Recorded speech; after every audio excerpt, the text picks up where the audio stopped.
Cerita novel Perintah Kaisar Naga bab selanjutnya. Ojo lali subrek, like and comment ya, yuk gasken. Baik Chen Ping dan Ji Yun jatuh ke dalam kecemasan. Tidak ada yang menyangka bahwa Gao Qilan akan hilang begitu saja setelah pergi ke pulau. Tuan Chen, apa yang harus kita lakukan selanjutnya? Ji Yun bertanya sedikit bingung. Ayo, tidak peduli bagaimana Nona Gao menghilang. Dia pasti tidak akan meninggalkan pulau kecil ini. Selama dia masih hidup, bahkan jika aku mencari di seluruh pulau, aku akan menemukannya. Chen Ping berkata dengan tegas, tidak mungkin dia meninggalkan Gao Qilan sendirian. Jika dia tidak dapat menemukan Gao Qilan, Chen Ping tidak akan meninggalkan pulau ini. Kalau begitu kita berdua berjalan berdampingan, dan jika seseorang menghilang, kita akan bisa segera menemukannya. Ji Yun berjalan ke Chen Ping dan berjalan berdampingan. Kesadaran Chen Ping terus menyebar ke sekitarnya, dan Ji Yun juga dengan waspada melihat situasi di sekitarnya. Setelah berjalan agak jauh, Chen Ping melambaikan tangannya untuk membuat Ji Yun berhenti. Tuan Chen, ada apa? Ji Yun bertanya dengan suara rendah. Ada orang di sini, meski mereka sengaja menyembunyikan nafasnya, aku tetap mendeteksinya. Chen Ping berkata, sengaja menyembunyikan nafas, apakah kamu menemukan kami? Ji Yun terkejut, aku pasti menemukan kita. Kesadaranku belum ditarik sekarang, mereka seharusnya merasakannya. Kami masih belum tahu apakah pihak lain itu musuh atau teman, jadi kami harus mendekat diam-diam dan menyembunyikan napas. Chen Ping mendesak dan berkata, aku mengerti. Ji Yun juga menyembunyikan nafasnya. Pada saat ini, Ji Lianzan di bawah pohon besar menemukan bahwa kesadaran ilahi telah menghilang, dan mulai memberitahu para murid Fei Tianzong untuk berhati-hati. Chen Ping perlahan mendekati Ji Yun, dan segera menemukan Ji Lianzan di bawah pohon besar. Namun, karena cabang dan dedaunan yang lebat, tidak mungkin untuk melihat siapa pihak lain itu, tetapi jumlah pihak lain masih dapat dibedakan secara samar. Karena kedua belah pihak menyembunyikan auranya, tidak ada yang bisa membedakan identitas satu sama lain.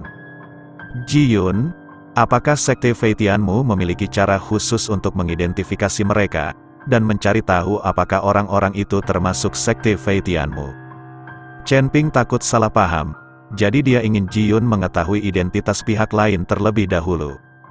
Jika mereka adalah anggota Fei Tianzong, maka mereka tidak perlu terlalu berhati-hati. Iya, kata Ji Yun, dan mengeluarkan labu emas kecil dari dadanya. Labu kecil itu hanya seukuran ibu jari, dengan 3 lubang di atasnya. Saya melihat Ji Yun memasukkan labu kecil ke mulutnya, menekan 3 lubang kecil secara bergantian, dan meniup labu kecil itu. Ada suara bernada rendah seperti binatang buas yang keluar dari labu kecil itu. Setelah meniup 3 kali, Ji Yun berhenti dan diam-diam mengamati pihak lain. Jika pihak lain dapat membedakan suaranya, itu pasti seseorang dari Sekte Fei Tian. Ketika Ji Lianzan mendengar suara ini, dia tertegun sejenak, dan kemudian wajahnya menunjukkan kegembiraan, dan aura di tubuhnya tidak lagi tersembunyi, dan dia berteriak dengan keras, Yuner, apakah itu kamu? Apakah kamu? Suara Ji Lianzan langsung sampai ke telinga Ji Yun. Mendengar itu adalah suara ayahnya, Ji Yun gemetar kegirangan. Ayah, ayah, Ji Yun berteriak dan berlari menuju Ji Lianzan. Melalui vegetasi yang lebat, Ji Yun akhirnya melihat ayahnya melihat perubahan di wajah Ji Lianzan. Mata Ji Yun langsung menjadi lembab. Ayah dan anak itu berpelukan erat, dan Chen Ping juga mengikuti. Melihat reuni kedua ayah dan anak itu, dia juga tampak sangat bahagia. Yuner, bagaimana kamu datang ke pulau kecil ini? Ji Lianzan sangat penasaran. Ji Yun Yuan berada di ujung utara. Bagaimana dia bisa datang ke sini? Apalagi tidak banyak orang yang tahu tentang pulau kecil ini. Jika kapal roh mereka tidak hancur dan hanyut ke sini, mustahil menemukan pulau aneh ini. Saya mendengar Penatua Si mengatakan bahwa Anda membawa orang ke Mohai untuk membalas dendam di Cloud Piercing Gate. Jadi saya sangat khawatir. Jadi saya mengikuti Tuan Chen untuk mencarinya. Belakangan, aku mendengar bahwa kamu tenggelam setelah mengejar orang-orang yang menembus gerbang awan di laut dengan kapal roh. Aku menjadi semakin khawatir, jadi aku datang mencarimu di kapal roh. Ji Yun memberitahu Ji Lianzan apa yang sebenarnya terjadi. Ji Lianzan memandang Chen Ping, dan ketika dia menemukan bahwa usia Chen Ping tidak jauh berbeda dengan Ji Yun, dia tidak bisa menahan keterkejutannya. Tentang Chen Ping, Ji Lianzan juga mendengar dari Penatua Si. Dia tidak menyangka Chen Ping begitu muda. Tuan Chen, terima kasih telah merawat anjing itu sepanjang jalan. Ji Lianzan berjalan menuju Chen Ping dan berkata dengan sopan. Master Sekte Ji bersikap sopan, dan Ji Yun telah banyak membantuku. Chen Ping menjawab dengan sopan, Tuan Chen, apakah ada hal aneh yang terjadi setelah Anda pergi ke pulau? Ji Lianzan bertanya, hal yang aneh? Chen Ping tampak bingung. Hanya saja seseorang akan menghilang tanpa bisa dijelaskan, kata Ji Lianzan. Iya, orang kepercayaan Tuan Chen baru saja menghilang. Itu adalah wanita tertua dari keluarga Gao di ujung utara. Kami masih bersama sekarang, tetapi dalam sekejap mata tidak ada orang di sana, dan kami tidak dapat menemukannya tidak peduli seberapa keras kami mencari. Ketika Ji Yun mendengar ini, sebelum Chen Ping dapat berbicara, dia buru-buru berkata, Master Sekte Ji, apakah ini juga terjadi padamu? Chen Ping bertanya. Ji Lianzan mengangguk, awalnya ada selusin dari kami, tapi sekarang beberapa menghilang tanpa alasan, dan hanya kami yang tersisa.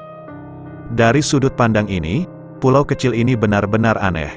Saya pikir ada formasi hantu di pulau ini, tetapi saya mencobanya dan ternyata tidak ada yang seperti itu. Ketika Chen Ping mendengar bahwa Ji Lianzan telah menghilang beberapa kali, dia juga sedikit terkejut. Itu bukan formasi hantu. Jika itu adalah formasi hantu, aku juga bisa menemukannya. Bahkan jika orang-orang itu menghilang begitu saja, mereka tidak ingin terlihat seperti dibawa pergi. Saya curiga pulau kecil ini adalah susunan teleportasi, atau celah ruang waktu.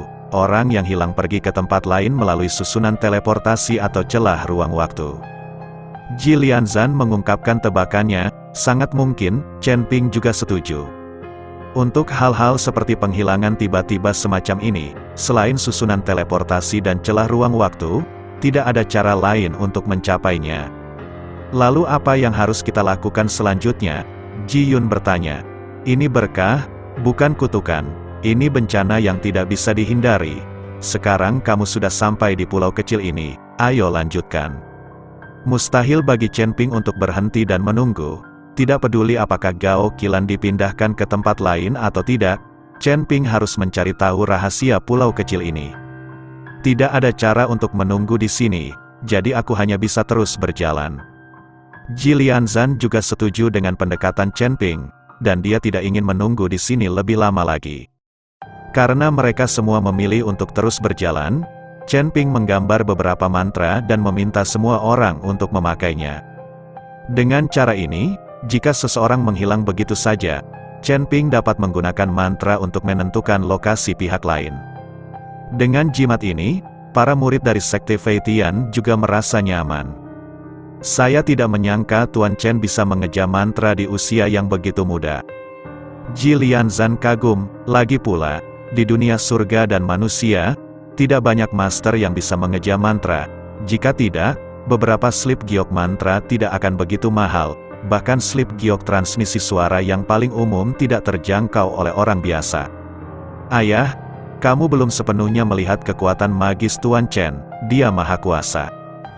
Ji Yun mengagumi Chen Ping dengan fanatik. Saat Chen Ping dan kelompoknya sedang menuju ke kedalaman pulau, kapal roh besar yang mereka tumpangi juga dibawa oleh kura-kura suci ke pulau.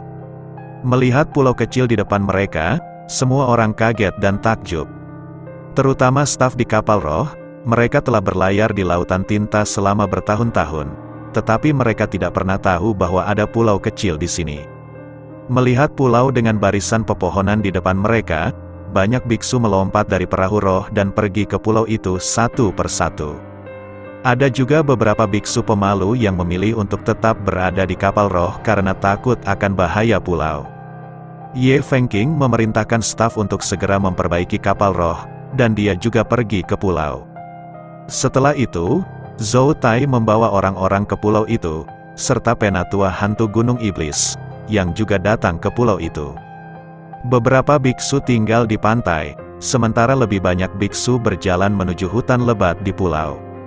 Orang-orang ini semua berharap menemukan peluang dan mengambil beberapa harta di pulau kecil ini. Karena kebanyakan dari mereka adalah pembudidaya biasa, mereka tidak membentuk tim, tetapi berjalan ke kedalaman pulau berpasangan dan bertiga. Saat orang-orang ini terus memperdalam, beberapa orang mulai menghilang secara misterius, tetapi mereka tidak memperhatikan, lagi pula, mereka tidak mengenal satu sama lain. Dan mereka juga curiga ada orang yang sengaja mempermainkan, mencoba menakut-nakuti mereka agar bisa memonopoli harta karun di pulau kecil ini. Chen Ping sudah mencapai kedalaman pulau, pohon-pohon tinggi menghalangi cahaya, membuat hutan menjadi gelap. "Tuan Chen, lihat cepat," Ji Yun tiba-tiba berteriak. Chen Ping berhenti, lalu melihat ke arah yang ditunjuk Ji Yun, dan menemukan ada altar yang terbuat dari batu di tengah pulau. Mengapa ada altar di sini, dan kelihatannya sangat bobrok, seseorang seharusnya sudah lama berada di sini. Ji Lianzan melihat ke altar tidak jauh dan berkata, pergi dan lihatlah." Semuanya hati-hati. Chen Ping memimpin kerumunan menuju altar. Altarnya hanya setinggi beberapa meter dan ditumbuhi rumput liar, hanya terlihat terbuat dari batu, terlihat sangat sederhana. Dan di sekeliling altar, ada lorong-lorong menuju puncak altar. Chen Ping bisa memanjat hingga ketinggian beberapa meter. Saat Ji Yun hendak melompat dan mencapai puncak altar, Chen Ping menghentikan Ji Yun. "Jangan gegabah, ayo naik langkah ini dulu." Chen Ping tidak membiarkan Ji Yun melompatinya. Karena masih belum diketahui apakah altar memiliki mekanisme atau berbahaya, jadi Chen Ping tidak akan membiarkan Ji Yun gegabah. Altar ini terlihat agak aneh. Siapa yang akan membangun altar di pulau kecil yang jauh dari daratan ini? Ji Lianzan menyipitkan matanya dan berkata dengan ragu, "Meskipun altar ini sederhana dan sederhana, aneh rasanya dibangun di pulau kecil ini. Ayo naik satu persatu, aku akan naik dulu. Jika dipastikan tidak ada masalah, kamu naik, dan kamu harus naik ke tempat yang aku injak." Chen Ping juga merasa bahwa altar yang tiba-tiba di pulau tak berpenghuni ini sangat aneh. "Tuan Chen, hal semacam ini tidak baik bagi Anda untuk mengambil risiko terlebih dahulu. Saya akan mengirim seorang murid terlebih dahulu." Ji Lianzan menghentikan Chen Ping, lalu menatap seorang murid sekte Feitian dan berkata, "Naik, hati-hati." Patuhi, murid sekte Feitian menaiki tangga langkah demi langkah. Semua orang menahan napas, siap untuk menanggapi situasi tak terduga. Murid Flying Heaven sekte itu juga sangat ketakutan. Tapi mereka terus naik ke atas altar, dan seluruh altar tidak bergerak. "Apa yang ada di altar?" Ji Lianzan bertanya pada murid yang naik. Tapi murid itu, seperti orang bodoh, menatap ke tengah altar, seolah dia melihat sesuatu yang mengejutkannya. Melihat ini, Chen Ping berlari dengan cepat. Ji Lianzan dan Ji Yun juga mengejar mereka dengan semua murid mereka. Tapi begitu Chen Ping melangkah ke altar, dia tiba-tiba merasakan aura monster di sekelilingnya. Hutan kosong bahkan tanpa semut, dan pada saat ini ada semburan aura monster yang menakutkan. Ini terlalu aneh. Chen Ping tidak tahu bagaimana nafas monster ini berasal. Lagi pula, tidak ada monster di sekitar mereka. Setelah menaiki altar, Chen Ping juga tercengang, melihat ke tengah altar satu persatu. Ekspresi mereka membeku di wajah mereka. Mereka tidak pernah menyangka akan ada hal seperti itu di altar kecil.